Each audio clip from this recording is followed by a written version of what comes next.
What's up, everybody? Richard back today with another video. Today I want to talk to you about 13 albums that I'm excited for as we conclude the year 2021. Now, albums, do I think they're kind of a dying breed? A little bit. Why is that? Not that many good songs on them, you know what I mean? A lot of the times, albums are really, there's like 5 or at the most 6 tracks that are like really top notch, and that's kind of more of an EP. However, there have been some albums that have come out this year that overall I've enjoyed, such as Darko, Brand New Sacrifice, Era, Termina. There's also been some cool EPs too, and I think that's why I really talk about EPs, and that's Convictions and Left to Suffer. They both released solid EPs, but even with those bands already releasing music, there are some albums that I'm looking forward to as we round out 2021. And I will say that some of these albums haven't been officially announced yet, but, you know, using context clues online or just going off the usual 2 or maybe in some bands' cases 3-year album cycle, there's that as well. And, you know, some of them have been announced, though, so we know when to look forward to them, when they're going to be released. And I will say that these albums are not in any kind of order or anything like that. I'm not ranking them 1 to 13 what I'm most excited for. These are just 13 albums that I'm stoked for. So with that all out of the way, let's dive into it with a band that I have been a fan of for a long time, and I cannot wait for new music from. That's right, Whitechapel. Now, I have a Whitechapel tattoo, okay? So, I mean, listen, should I have gotten the tattoo in the long... Yeah, I mean, listen, I think that's probably the one band tattoo that I have that I'm kind of still stoked about. Whitechapel recently put out their record, The Valley, back in 2019. I know that kind of met with, you know, some disdain from the Whitechapel fan club. I get it, you know, there's some clean singing, and Whitechapel is not really traditionally known for that, but I liked it. I thought that it was a nice twist on what they normally do, and also it being based off of, you know, Phil's upbringing and his experiences. It just made sense to not be doing blast beats and gutturals the whole time. But I'm real looking forward to new music from them. Have they released any music, like any singles that, you know, you could kind of, you'd be like, oh, there you go, that's coming out with the newest record? No, not yet. But there was a report back in September 2020 where they were going into the studio. I've seen various clips on all the members' Instagrams, and also bass player Gabe Crisp, I believe is his name, was on some podcast, and he hinted to it. So I don't know what to expect from the new Whitechapel record. They now are multiple albums deep, and either way, you know, I'm a longtime supporter of the band. You know, Phil is one of the reasons why I got into doing vocals, so regardless of what the sound is, I'm looking forward to it and giving it a fair shot whenever it comes out. Next up, we got Silent Planet. Now, only one track has been released that's not linked to a previous album, and that is Trilogy. Now, will that be off of an upcoming record from them? I'm not totally sure. I would think so, but I know that I've seen on social media that the album is done, so it's just a matter of time now before that rollout probably happens. Will it happen in 2021?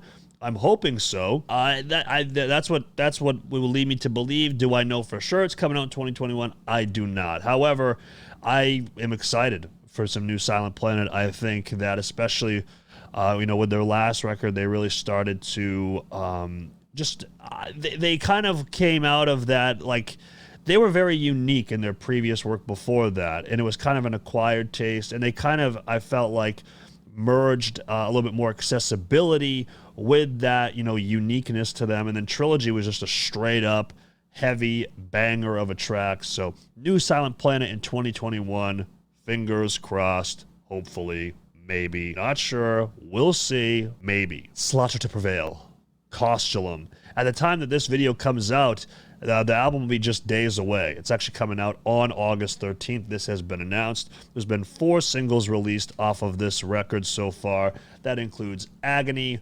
Demolisher, Baba Yaga, and Zavali Abalo.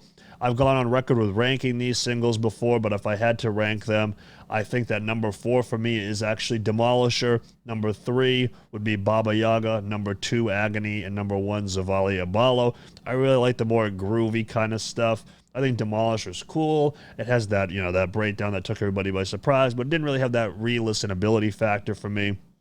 As we go into this record, though, which has 12 tracks, I'm hoping to hear some more of that grooviness element that we've gotten, especially with Zavali Abalo. I really like that kind of new metal angst that they have infused with their, usual deathcore style of music.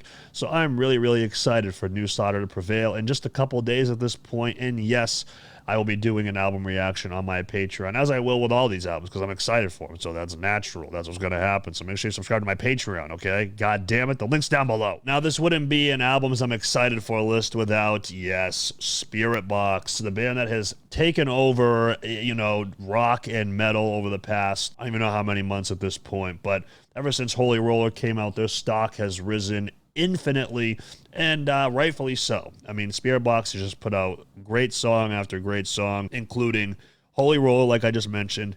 You have Constance, which I did a reaction to that on the old True Shot channel, and no, I did not cry. I know that if you go back and watch it, it looks like I did cry, but I did not cry.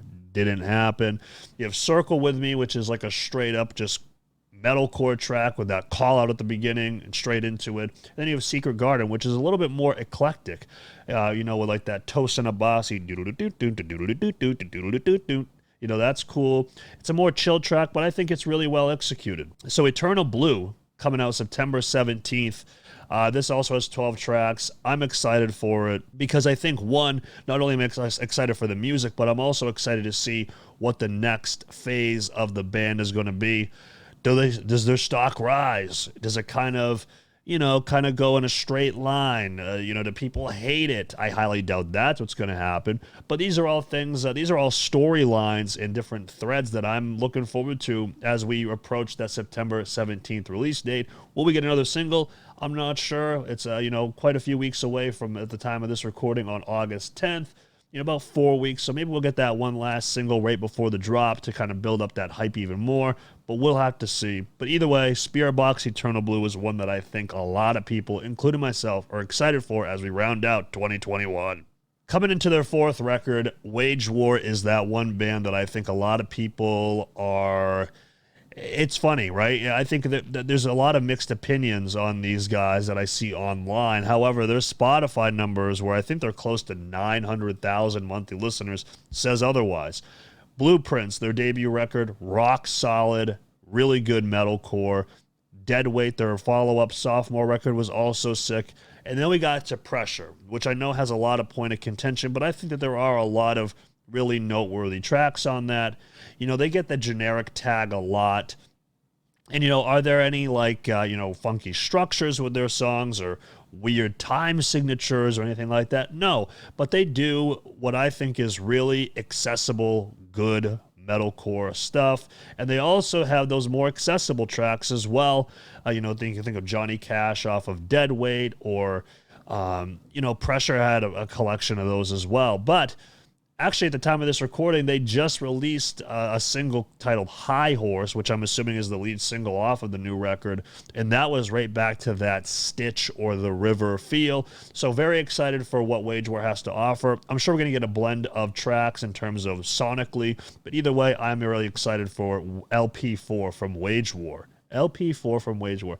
That's a good rhyme right there. This is one you may not have expected, but with 10 tracks coming off of their next record, The Fire Itself, set to come out on August 27th, we have Phinehas, who have released 2 singles so far that I've been a fan. I was a fan of the first one, which was In the Night, and then Eternally Apart was cool. I think after, somebody had told me that it is actually the intro track, because the intro was quite long on that track. It was over like a minute and a half long, and I was like, okay, that's kind of a little bit too long, but somebody told me it was the intro track to the record itself, so that makes a little bit more sense. But these are just straight up good metalcore tracks. Phinehas is one of those bands that's always kind of underrated or swept under the rug. And I think part of that is because they're not very active on, the internets, like they kind of just pop in, release some music, do some shows, pop out, come back, that's kind of their deal, and that's okay. That's cool. But for me, I'm looking forward to what these guys have with 10 tracks. Their record's going to be coming out August 27th. I'm very, very excited for that. It's called The Fire Itself. So we'll see. Are they going to continue with that solid metalcore trend? We'll have to find out on August 27th. Next up, we got Memphis Mayfire, and I'm actually, if you asked me at the beginning of 2021, Rich, are you excited for the new Memphis Mayfire record? I would have said, listen, man, I don't think I've really ever listened to any Memphis Mayfire. And I think that's because partially, their more recent material, other than the two singles, which we'll talk about in a second, has kind of not really been my thing. It's kind of like that more rocky kind of stuff, and it has its place. They're over 1.1 million monthly Spotify listeners, so they're obviously doing something right. But their two most recent singles, Death Inside and Blood and Water, have been sick, and I know that they worked actually with Cody from Wage War, and you can hear it in the instrumentals, those groovy, just bobby, up and down, jumpy kind of riffs. I think Maddie's a phenomenal vocalist, and both of these tracks have been stellar, and they have got me, somebody who's never really been a fan of Memphis Mayfire, stoked for their record. I'm really, really looking forward to it if these two singles are any indicator of what we can expect. There hasn't been any formal announcement, but it seems like we're approaching that relatively soon. The Horror Boys are back. We have Welcome to Horrorwood, The Silver Scream Part 2, the sequel, if you will, to The Silver Scream from Ice Nine Kills, 14 tracks, and at the time of this, we've had Hip to Be Scared that has come out, and then actually, just a day ago at the time of this recording, Assault and Batteries has come out. Listen, I know that these guys kind of get some flack for being, kind of gimmicky, but listen, man, I think overall, metal fans love a good gimmick, and Ice Nine Kills definitely presents that. Their numbers on Spotify show that, and I'm looking forward to... there's some tracks off of the record that you can look at and you can know what horror movie adaptations are going to be for. There is no Don't Breathe adaptation just yet, but maybe we'll get a part 3 of The Silver Scream. Maybe we'll get that. But either way, I'm looking forward to the Horror Boys and what they have in store for us, because there's going to be those accessible, more radio-ish kind of sounding tracks, but there's going to be some heavy tracks on there as well, such as It Is the End from The Silver Scream. What's up, everybody? Richard from the future here real quick. I just want to jump in and say that Assault and Batteries, I just did a reaction to that, and that might be one of those heavy ones that I'm excited about. You've got to listen to that track.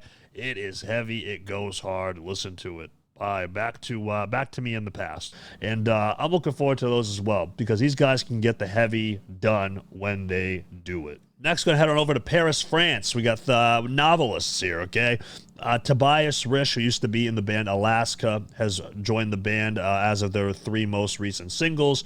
And, previous Novelist stuff just wasn't my jam, but these last 3 singles have got me interested. I think that I would rank them actually in order in which they've come out. That is Lost Cause, Terrorist, and Do You Really Want to Know? Lost Cause was awesome. Sick breakdowns, large soaring choruses. Terrorist, very catchy with their terrorist, I want it out of my brain. I don't know the lyrics exactly, but I got the melody, so they've done something right. And then Do You Really Want to Know was one that I thought was very unique. It was out there, but I think that that's good. I think we need those out there weirdo kind of tracks, especially for multiple track records. Has there been an official announcement yet? No, there has not, but I think that is what we're leading up to. There's been 3 singles so far, so that is what logic would lead you to believe anyway. But either way, Novelists, looking forward to you guys here in 2021 with a full-length record. One of my favorite bands right now, Veil of Maya. We need an album, okay? It's been freaking too long. Either over or close to 4 years at this point.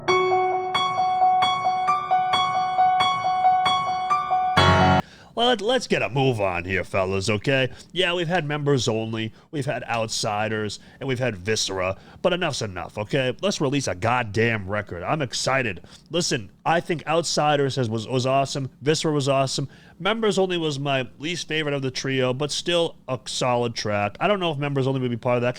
That came out way back in 2019, which feels like 14 lifetimes ago at this point.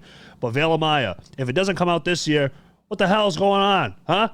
Better come out in 2021. I'm campaigning for it. Veil of Maya 2021, let's go. Next up is a band that actually, back on Twitch a long time ago, we did what was called the Metalcore Madness bracket, which is similar to the NCAA March Madness, and this band actually won. This was InVisions, and now they've released a single called Gold Blooded, which I actually did a reaction to back on the True Shot channel, but also collaborated on that reaction with Metal Burb.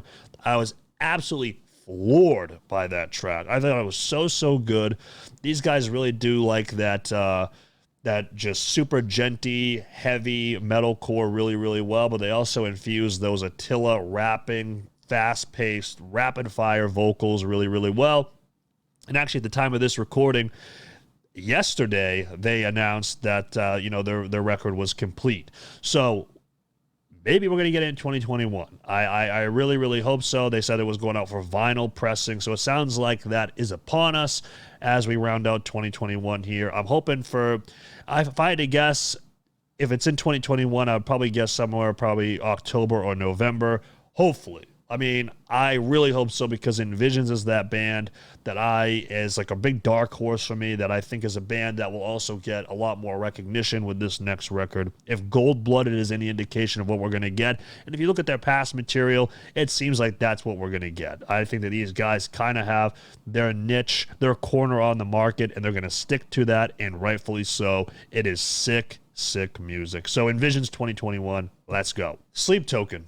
Now, I haven't always been that into Sleep Token. I think we did a reaction to them on the True Shot channel, and some people have told me that we weren't into them, and I'll believe them, because honestly, I don't really remember that, to be honest with you. But the last two singles, Alkaline and The Love You Want, have got me excited.